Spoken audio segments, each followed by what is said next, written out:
Welcome to the Donovan and Jorgensen Heating and Cooling Primetime Preps football pregame show presented by Current Electric.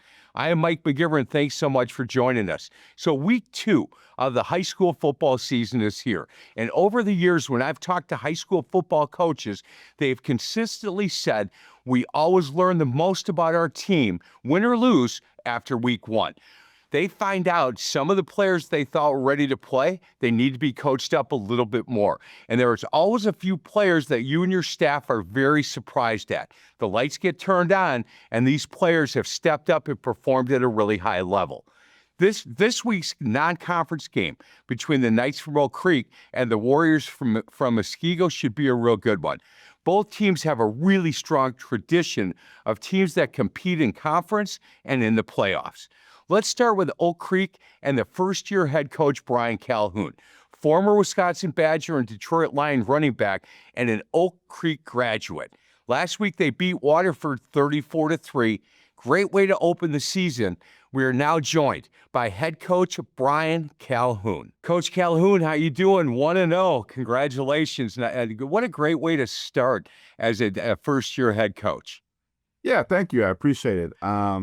It's been quite a journey, and obviously this place is very special to me as an Oak Creek grad of 2002. So, I'm thankful for the opportunity from, the athletic director, the admin. But, anybody that takes over a program knows that it takes a village. And so we've had unbelievable support from not only our players, but staff, the community. And so I'm excited about being 1-0, but we obviously have a big test this week against Muskego. 100%. So, Coach, you've been around football almost your entire life, right? Played at a really high level with the Lions and the Badgers, and you had talked about graduating from Oak Creek. You have been coached by some really good coaches, and I'm wondering, as a first-year head coach, how much did you go through some of the lessons you learned and some of the preparation things that you have learned as a player and as an assistant coach? To when, now it's your show. Now you're the head coach. And I'm wondering in the off season when you got the job, how much you reflected on some of the lessons you learned from those guys? Yeah, I mean, I think anybody who takes over a program or just in a leadership position understands the kind of the magnitude of what goes into running a program. And so, obviously, in the interview process, and even after I was hired, I reached out to a lot of coaches that I've coached with before. I reached out to Coach Parr, Coach Cook, who was my former high school coach here at Oak Creek, Coach Machado, who's on staff, Coach Nellis, who I've worked with at Brookfield Central. I reached out to a ton of guys just to get some more information. And then I just tried to start putting a staff together, and then trying to be as much, as organized as possible going into the season. And then, we had our parent meeting, and I really laid it out to him and said, I'm going to run this program to the best of my ability, which I think is best for Oak Creek. Like I said, being an Oak Creek grad, I have a lot of investment in this community and this program. And so there's a lot more that goes on behind the scenes in managing not only your varsity and JV staff, but also managing kind of the freshman staff, working with the quarterback club, working with the youth football program. And so there's a lot of moving parts, and I kudos to all the head coaches out there because it's a tall task. But my favorite part of the day is being around the other coaches and the players, because then you really get to, talk and play ball, and that's what I enjoy the most. But I'm really enjoying being back at my alma mater, and hopefully this is the start of a really good, not only season, but also a really good program and future for me at Oak Creek. Hey, before we get into this team and these players, and we had this discussion a few minutes ago, moving 6 inches over, right? You're an assistant coach, and now it's your program. It might as well be about 3 miles, right? When you talked about all the things behind the scenes that people don't really understand or don't know about, there's a lot to it. And I think year 1 is the most difficult as a head coach, and you set your template, but all the paperwork and the meetings and shaking hands, kissing babies, did you know that was part of what you were getting into? I think deep down, I had an idea, but I don't think, there's some things that you don't really understand until you're actually in it. And so no matter how many conversations I had with different coaches, nothing really prepares you until you're in it. And so, It's a little bit of a grind, but I enjoy it. Like I said, I want to see this program succeed, and so I'm invested, wholeheartedly into this program and into the coaches, into the players. But yeah, it changes perspective and it changes the appreciation you have for all the other coaches I had. And so I'm thankful for playing for guys like Barry Alvarez. And so being able to kind of reflect on my time as a player has prepared me to be in this leadership position. Hey, a really good first win against Waterford and handle them pretty handily. I'm wondering, looking at your roster and some of the guys that really played well in that first week, yeah, you got to start with a couple of sophomores, right? And in fact, three sophomores, two running backs, and your quarterback, J.J. Chapman, who is a sophomore. This is a big stage for kids that young, right? 14, 15-year-old kids that are in key positions for a team like Oak Creek. Doesn't happen every day. You got to be pretty proud of those young guys. Yeah, and then I tell the team every day that I appreciate, all the hard work and the dedication it takes to be successful. And I think when you're dealing with teenagers and kids that are developing to be young men, it's the attitude of being positive, showing up every day, willing to work, being consistent. And I think that's something that we're really harping on is continuing to be consistent every single day because although yesterday's success was great, now we have to earn it today. And I think that's something that we're constantly learning and constantly improving. And so I'm really excited about the group we have. Like it wasn't a rebuild. It wasn't a start from scratch type of takeover for me. Our defense returned 8 or 9 starters from last year. We returned about 4 or 5 on offense. So it wasn't a complete rebuild, but there's things in place that I wanted to implement. And so we have um, two dynamic running backs in Jay and Kaysen, and then we have obviously JJ, who's exceptional talent, live arms, got a few offers already on the table. But up front, we got some big guys. Our left tackle Brody Wilcox, he's already a Minnesota Duluth commit. Our right tackle James Thomas is a highly ranked offensive tackle, probably will play guard at the next level. He's got a ton of offers, so we got some guys in key places that can help our offense go. And so trying to be a little bit more balanced. We got explosive playmakers on the outside. Max Hoagland's a 3-year starter. Um, Dougie Hamilton is a 3-year starter at the inside slot. And so we got some playmakers all over the field, but it's again about being consistent and giving great energy, great attitude every single day. Hey, Coach, defensively, let's talk a little bit about who kind of leads the defense. And I know that it's a team. Oak Creek traditionally has guys that just fly to the ball and like to hit you a little bit. Who are we watching tonight at on the defensive side? Yeah, it's a defense that is pretty well rounded at all levels. Our defensive line is strong. Lincoln Hansen's a junior DN. He's starting to generate some offers from some D1 schools. Inside, we got Gavin Grawl, which is a second team All State kid. Um, and then we also have Jordan Colback, had a really great offseason, a big, strong kind of DN, D tackle for us. We have Brady Yulee, who is our middle linebacker. He's a multi-year starter. He's played a lot of football. And in the back end, we have Isaiah, who has a lot of Ivy League offers. Really has developed into a leader. He's a senior captain, and he's done a really good job for us leading that group. And it's a tough group. And Coach Lefnick, who's been there a long time, does a really good job of preparing the kids, and then they're ready to play and execute on Friday. Hey, Brian, thank you so much for a few minutes of your time. Looking forward to shaking your hand on the sidelines tonight. We're going to get to a break. Other side, we're going to be joined by Ken Krause, the head coach from Muskego. This is the Donovan and Jorgensen Heating and Cooling Primetime Preps football pregame show presented by Current Electric, only on My 24.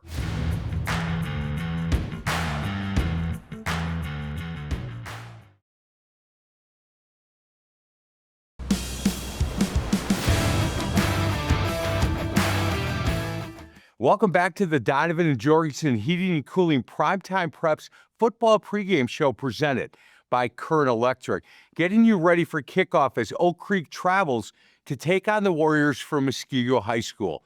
Muskego comes into the game 0-1 with a heartbreaking loss in Week 1 to Neenah. We are now joined by the head football coach at Muskego. He's Ken Krause. Coach, how you been?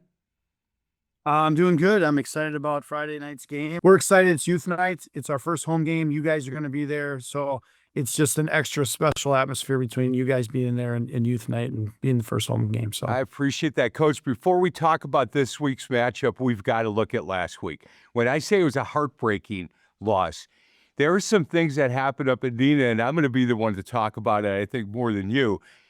You move the ball down the field. You had a field goal. You got a really good kicker, and 3.5 seconds left on the clock. And there was a problem with the clock. And instead of having the ref say, "Look, this is the last play. Kick the kick, whether it's good or not, be the last play." They took 5 to 7 minutes where they kind of froze the kicker a little bit, trying to get the clock right for 3.5 seconds.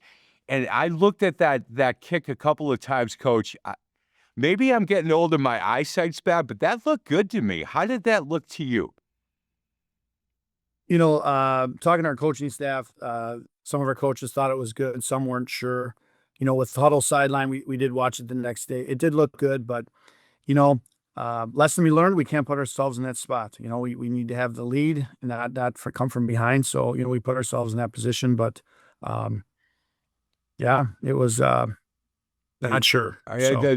That's a tough ride home after that happens. But look, I've known you a long time, and I'm sure before you got to Fond du Lac, you were like, okay, that's done. Let's start looking at Oak Creek. Coach, over the years, you and I have had this conversation, and other coaches have said the same thing. You learn a lot about your team between Week 1 and Week 2, right? There are guys that you thought ready to play at that level that might need to be coached up a little bit more, and then some surprises. You've been doing this a long time. How much did you learn about your team between Week 1 and Week 2? Well, a tremendous amount. I think when it's the first time it's live bullets, even in the scrimmage, even though we play great teams, it is nothing like a real Friday night football game. And like you said, there's always certain guys that, you might expect a little bit more. The good thing is it's non-conference, so we've got live film to show them to improve. And then there's always guys that step up and maybe exceed a little bit your expectations. So that's what's great about non-conference games. You really get a feel for your team. And sometimes you're still figuring out positions. There's a couple positions on each side of the ball that we've got some competition. And you have to have live bullets till you really, really know who the guy is. And sometimes it's still going to be a rotational thing, or there's still going to be a competition through the next game. So that's what makes non-conference good. Find it out before you get into your conference schedule. Yeah, I agree with that. Hey, let's start talking about a couple of the players that, as people watch this game, they're going to kind of be the guys that we'll notice the most on the Muskego sidelines and Muskego team. Joey Shaw. He's a quarterback that started as a sophomore. Not many guys have started as sophomores for you, Coach. And different player after having a full season with Muskego. This kid come in the offseason as certainly one of the leaders. And as a quarterback, you're always going to be a leader. But coming off a sophomore year, he had a good year last year. A little bit easier for him to figure out what you guys are looking for. Yeah, he's grown up so much, and he's really played 3 varsity seasons and 2. He was our JV quarterback as a freshman. We got to the Final 8 in state. He was our backup quarterback. Played in a playoff game, and then last year we had 14 games, and we threw 9 touchdowns. He didn't have any interceptions. Rushed for 5, and Teeny, I wouldn't say a player coach, but he knows our offense so well that where he's really grown is not only does he know his position, but he's coaching all the other guys in the field, and he knows all the little things so well. His accuracy has really improved. I think the game has slowed down for him. He's a very savvy guy. We give him a lot of responsibilities. A lot of times we're checking things, and it's almost like he's an offensive coordinator on the field for us. We teach him the checks, and he's able to handle the checks. And really fortunate we have him, and he's come a long, long ways. And he's only a junior, so really excited about having him. Hey, only sophomore ever started at quarterback for us in 18 years. I was going to bring that up. Huge accomplishment. Your son didn't start for you as a sophomore, right? No, he was stuck behind Connor Groman, who went to Ball State. So Dylan was a sophomore, and Connor Groman threw the ball about 70 yards and went to Ball State. So it's hard to start as a sophomore at Muskego, and sometimes as a junior, but very rare as a sophomore start here. So that does say a lot about Joey. Hey, Jackson, the running back for you guys, another one that people talk a little bit about. Let's talk a little bit about him. He had a big year last year, and you're expecting big things from him this year, correct? Yeah, he's a great leader, pound for pound, as tough as any kid we've ever coached. He had tore 2 labrums last year during the season and played through it the whole year, 14 games. State championship game, he had 2 touchdowns.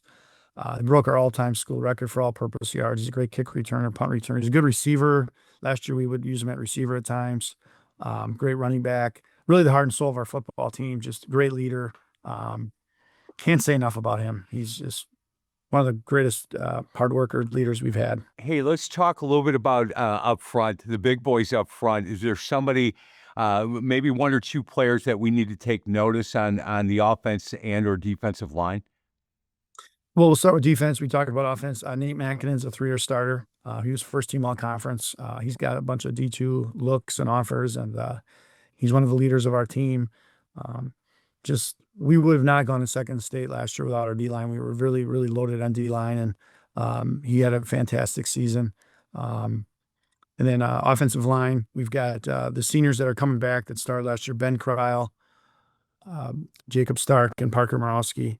Those 3 guys started all 14 games last year, and they're our leaders of our line, and they're tough kids. Stark played with a shoulder injury too last year, and got better as the season went on. We call him Playoff Stark. He just got better and better. Parker has got about 12, 13 D2 offers, 6'4", 290.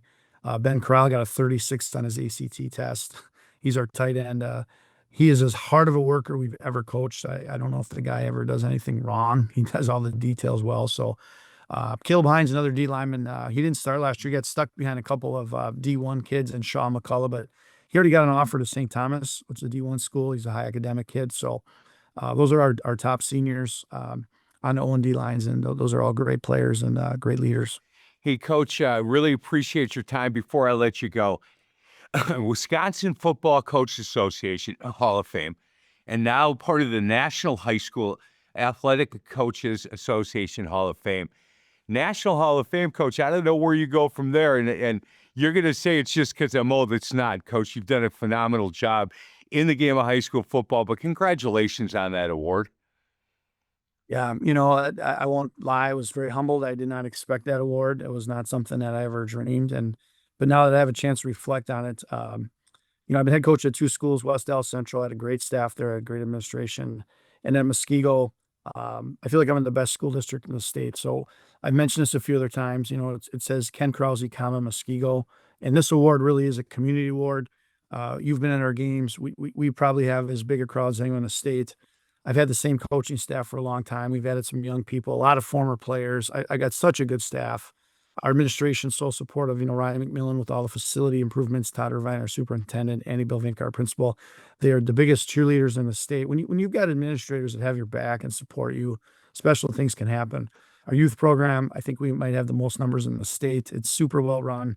And just our being a one high school town, our community loves Muskego football. So to me, when you get a national honor, any coach that thinks it's about them is fooling themselves. Football takes everybody, and everybody at Muskego is pulling on the same end of the rope, and that's why I've won this award. And so I'm just honored to represent Muskego. And lastly, my wife, as you know, Mike, 100%. your wife is the secret weapon, and my wife Julie is so supportive, so caring.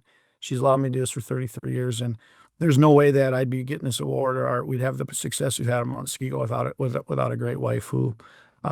So supportive. 100%. He is Ken Krause. Coach, thank you so much. Really looking forward to seeing you on the sidelines here in a few minutes. We're going to get to a break. Other side of the break, we're going to be joined by Adam Martin from the Oak Creek Junior Knights program. Part of our AAYFL Spotlight segment, this is the Donovan and Jorgensen Heating and Cooling Primetime Preps Football Pregame Show, presented by Current Electric, only on My 24.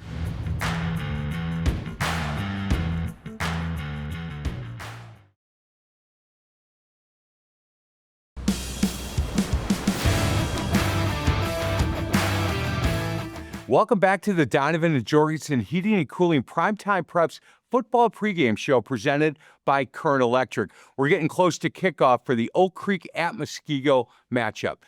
Before we send you over to Terry Kelly and John Weiser, let's talk some Oak Creek Junior Knights football with Adam Martin in our AAYFL Spotlight segment. Adam, how you doing? Let's talk a little bit about Oak Creek youth football and numbers. How are numbers and how healthy is the program?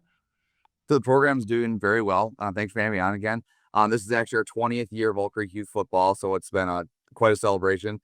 Numbers roughly around 300 kids. We've got 10 teams ranging from first grade through eighth grade. I got about a little over 60 coaches, tons of volunteers. So things have been on the rise. It's been really, really good over the last few years for sure. Hey, Adam, one of the reasons we wanted to do the AAYFL Spotlight segment is I believe that playing youth football has never been safer. And I know you guys in the AAYFL feel that too. And some of the things that we've done and you guys have done over the years to keep the game safe for kids, I really congratulate you. Would you agree with me that youth football has never been safer to play?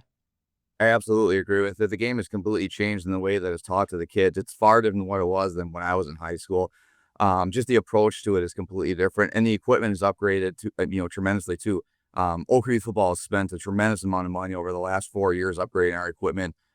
Even over the last couple of years, we bought 160 new helmets, and we have plans to buy another 80 at the end of the year, including upgrading all our shoulder pads. It's the biggest investment we can make. It's the most important thing we can do, outside of making sure that our coaches are taught the right way to instruct these kids to play the game as safe as possible. Yeah, keeping your head out of the game, right? Tackling the right way. The idea of doing bull in the ring and nutcracker twice a practice, that doesn't happen anymore. And people want to know why I can't remember my nieces and nephews' names half the time. That could be one of the reasons. Hey, talk to me about when you're the president of the Oak Creek Youth Football League, and again, it is one of the better youth programs in the state of Wisconsin. Talk to me a little bit about what keeps you up at night. Is it finding volunteers? Is it getting more kids, more coaches? Talk to me about the most difficult part of being the president of this organization. A lot of it's just trying to balance everything that's going on. We're fortunate enough that we have lots of coaches. We've never really had an issue in terms of volunteers. Our volunteer structure is a little bit different, where we try and help with the high school as much as we can on Friday nights to kind of offset some of the load for them for volunteering and everything else. It's just what keeps me up is making sure that I've done everything that I need to make sure that these kids are ready come day one for practice. Everything's set up for the games, from having the field set up to having the trainers there, having the reps set up. It's the things that I am responsible for more than what I know our other people have shown over the course of time that they're capable of doing. He is Adam Martin. He's the president of the Oak Creek Youth Football League conference or team, excuse me. Hey, Adam, thank you so much. On the other side of the break, we're going to turn it over to John Weiser and Terry Kelly as Oak Creek travels to take on Muskego. This has been the Donovan and Jorgensen Heating and Cooling Primetime Preps football pregame show presented by Current Electric only on My 24.